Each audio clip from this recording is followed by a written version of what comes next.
Police found a gas can similar to this one near the burned body. Investigators used the barcode on the container and traced where it was purchased.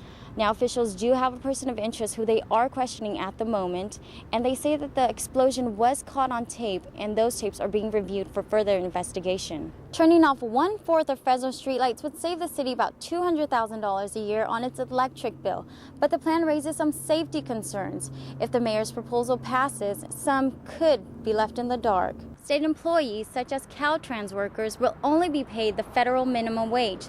Salaries will go back to normal, and employees will be paid in full once a budget is approved. We all know drinking lots of water is one way to beat the heat, but what if you have a physical limitation such as MS?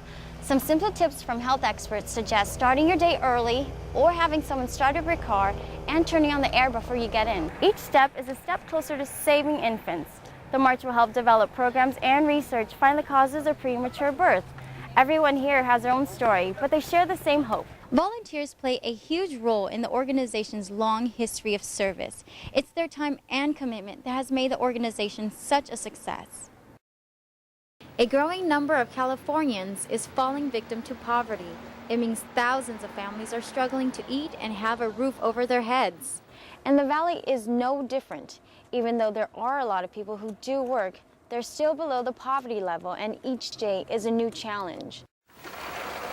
Tough times have really changed the simple things in life for one Fresno family. I basically just locked down on my budget. I mean, as far as it goes down even to the gas, the trips to the stores, the trips to here and there. Community leaders know it's an uphill battle to help a growing number of families who live below the poverty level. I think we have to understand that we have to decrease poverty. I'm not sure that we can ever get rid of poverty, but some of the things that we have to do is we have to understand what it is to live in poverty. The Garcia family hopes more people will recognize the benefits of helping one another. Nowadays, that there's not a lot of shame in asking what you need. It's, you feel for your neighbor, you feel for people that you don't know. Every individual human being deserves to live a life of dignity, and we owe that to them. For Your News, I'm Nancy Yang. That's right, Dawn. The outpouring respect for General Vang Pao is just incredible. Even here on the second day of service, thousands continue to line up to say their final goodbyes to their leader. Day 2 for General Vang Pao's funeral service continues. Mourners from around the world stream in to honor the late general. He played a vital role in getting everybody here in the United States after the war.